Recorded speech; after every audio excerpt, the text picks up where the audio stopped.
بسم اللہ الرحمن الرحیم۔ جو سوال آپ نے دریافت فرمایا ہے کہ معاشرے میں اسلامی تحریکات اور ان کے محرکات،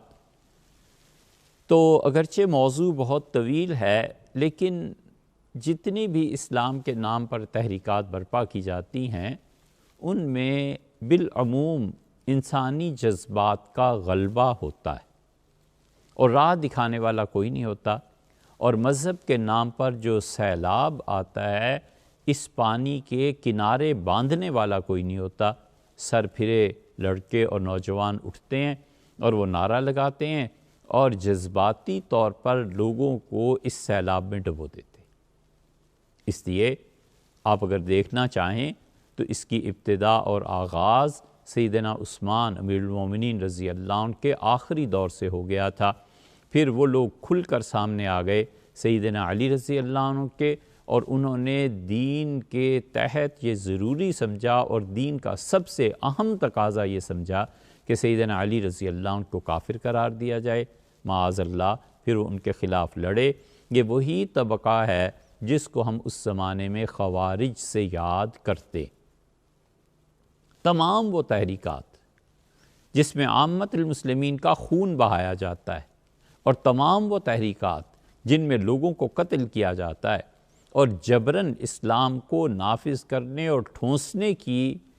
شدت کو اختیار کیا جاتا ہے، یہ بالآخر وہیں جا کر ملتی ہیں۔ وہ خوارج تھے، انہوں نے اس کام کا آغاز اس امت میں کیا تھا، اور اب تک وہ چل رہا ہے کہ لوگوں کو ایسے واقعات سناؤ، لوگوں کو ایسی دعوت کی طرف بلاؤ جس کا تعلق سراسر ان چیزوں سے ہو جو بالکل برننگ پوائنٹس ہیں، ان پہ لوگوں کو لے آؤ اور لوگوں کو کھڑا کرو، پھر وہ مارے جائیں اور پھر اس کے بعد چپ کر کے بیٹھ جاؤ۔ یہ تمام تحریکات جو اس قسم کے لوگوں پر مشتمل ہوتی ہیں، یہ لوگوں کے جذبات سے بھی چلتی ہیں، اور قیادت اور رہنمائی کرنے والے بھی ایسے ہی غالب جذبات رکھتے ہیں کہ وہ کہتے ہیں ایک دن میں سارا کام ہو جائے اور ہم اپنی زندگی میں ہی اس تحریک کی بنا ڈالیں،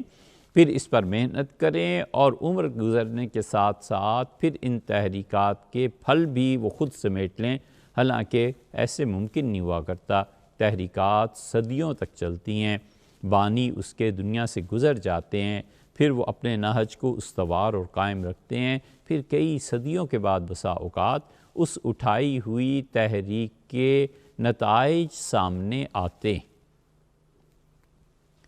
اس لیے اسلام کے نام پر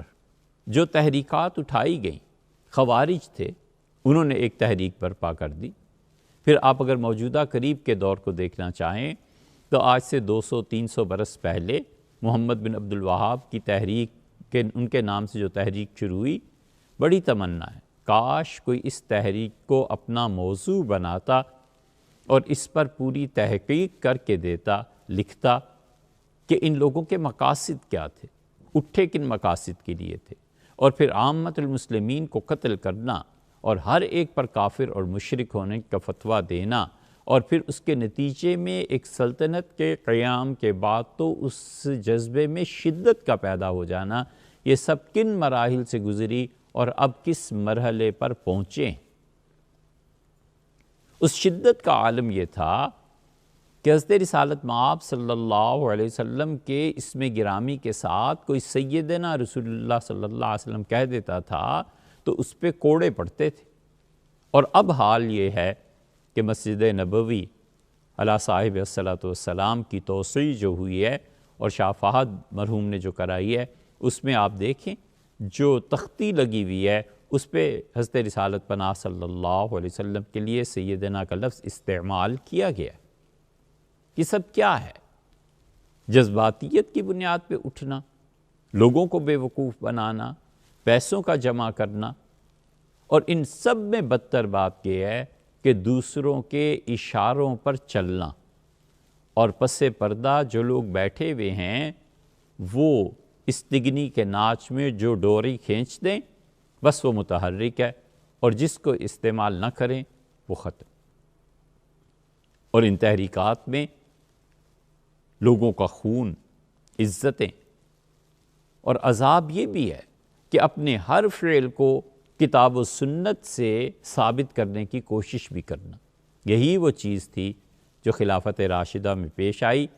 حضرت عبداللہ ابن عباس رضی اللہ عنہ نے ان لڑکوں سے کہا کہ ارے میاں، یہ جو آیات آپ سنا رہے ہیں نا ہمیں، یہ آیات کافروں کے متعلق اللہ نے نازل کی ہیں، اہل ایمان کے متعلق اللہ نے نازل نہیں کی۔ ان خوارج کے جتنی بھی چیزیں ہیں، ان خارجیوں میں آپ دیکھیں راتوں رات انقلاب برپا کرنے کے داعی اور اسلامی حکومتوں کے دعوے کرنے والے جھوٹ بول کر اپنے مسلک کی تائید کرتے ہیں،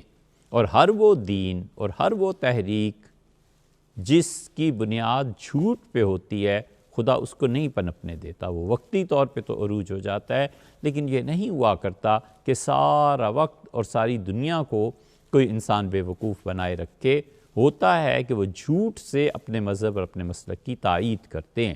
ہر وہ تحریک اور ہر وہ اسلام کے نام پہ نظریہ جسے جھوٹ کا سہارا لینا پڑ جائے، اللہ تعالیٰ اس اسلام سے ہمیں محروم رکھے، اور خدا نہ کرے کہ ایسے اسلام پہ ہماری موت واقع ہو جائے جس اسلام کا اصل میں سارا معیدانہ نظریہ جھوٹ پر مبنی تھا۔ کھلا جھوٹ بولتے ہیں، کفار کی آیات مسلمانوں کے ذمے لگاتے ہیں، اور ہوتا کیا ہے؟ کچھ بھی نہیں۔ اور آخری بات یہ کہ عالم اسلام میں جتنی بھی تحریکات پچھلے 300-400 سال سے اٹھ رہی ہیں، اور اب بھی جو اٹھانے کی ضرورت ہے اٹھیں، اور ان کے نتائج بھی سامنے آئے، لیکن ہمارے دور حاضر میں اگر کوئی اللہ کا بندہ تعلیم کے لیے تحریک اٹھائے، اور ہمارے مشرقی علوم بھی جن میں قدامت کے باوجود نفع ہے، اور جدید علوم جن میں قباحتوں کے باوجود صالحیت بھی پائی جاتی ہے، اس کو جو بھی اٹھائے گا امت میں اس تحریک کو، اور اللہ تعالیٰ جسے بھی توفیق دے گا، وہ یقیناً امت کے حالات بدل دے گا۔ تعلیم کے لیے تحریک اٹھانی چاہیے،